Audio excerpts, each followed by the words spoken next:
Okay, now I would like to show you a real simple counter for the standing Achilles lock. But let me explain something.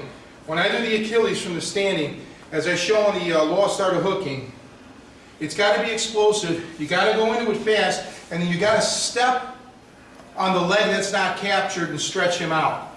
To pull him up and to spin him over into like a half Boston crab kind of thing, it's kind of risky because it takes long. Because this man can counter you even when you're fully extended, even when I got my hips in and his hips are off the ground.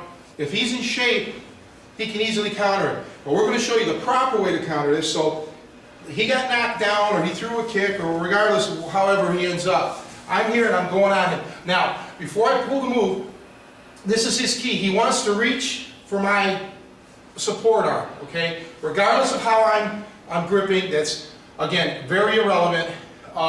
He wants to reach for my support hand. Now, this is going to block me because if I attempt to arch up on him, which I'm going to do now, and throw him and think that I'm going to be smart enough to break free of that, break his arm free, this is what's going to happen.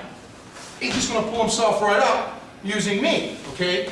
So again, those types of standing holds, and we're going to show you another variation, are show holds. Get down. The key for me to do anything is to step, now grab my arm. For me to grab or to step on his leg, either at the femoral artery or in his calf, and just shuck his arm and then try to take it here. Not trying to get his hips up, just submitting him right here. Boom. That's what you want to do.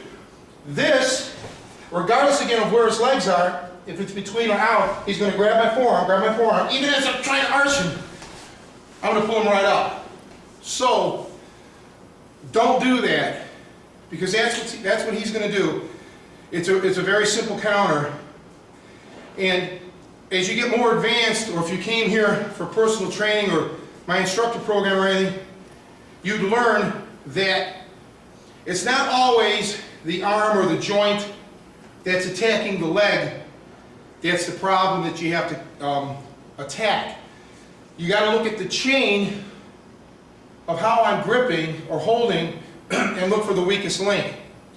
And in this instance, with his foot being extended and me having his Achilles right here, and he weighs about 200 pounds, a little over, his weight is working against him. His weight is actually what's making the lock work. Again, my hand positioning, the way I grip, is not really important as long as there's bone to tendon contact. So he's got to stop that. Now, if I only had one hand and I wasn't using this arm, well, he could do the leg twist out like I showed before, where you get it off your Achilles tendon, or if he's got good abdominals, he could just do a sit-up or a crunch from that position. You know, and most guys who attempt to fight or who do this kind of stuff, you would think are in condition enough to be able to do a crunch from there. Or if you're wearing clothing, as opposed to the arm, he can just grab my clothing. And either one or two things is going to happen. Either the clothing's going to rip, or he's going to pull me forward, or the third option is, if I have like a bulletproof vest on or something, he's going to come up with me. So the bottom line is, that's the real simple counter to the standing Achilles lock.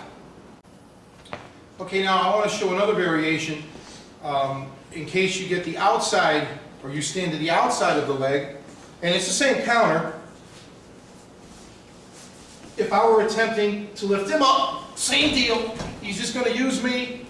He's going to pull himself up. Get back down, please. So I'm going to show you something.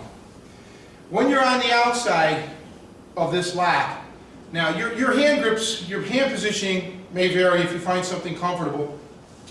But what I like to do is, I like to start from the inside of his ankle with my radial bone, with the knob of my wrist. I like to put it right alongside there, and then what I do is I roll it underneath so it's really nice and tight, and then I clamp here, and then I'm just going to start twisting just a little from here. So even just a little bit of pressure, I don't have to lift him up. So it's a very fast Achilles lock. Now, I'm not going to attempt to rupture his Achilles from here. This is the move. Let's scoot over this way just to put a second, please. A little bit. There you go. This is the type of move that I would use to throw him over and come around for step overs and things like that. I would try to get him base down and make my moves from here and try to finish it up with however he ends up based on my force. So I don't like too much to try to lift because this is going to be a very easy way for him to counter. Again, I can try to get his arm free, but now we're in a battle. And ultimately, I have to arch up if I'm using that kind of a leverage pressure on him. So inside, outside, it doesn't much matter. He's going to counter it, okay? But again, this is a very good position. I can either throw by, go towards his head, or throw by, come around, and here's a step over, you know, and then from here I could sprawl, take the step over like this, take the step over like this, do all the myriad of finishes, you know, sprawl out on him. Remember, a step over, you'd never have this kind of space. You would be, let me get your leg out, you would be completely sprawled like that and wipe that knee out. So those are more effective methods of finishing an opponent by giving him less chance to counter from those positions.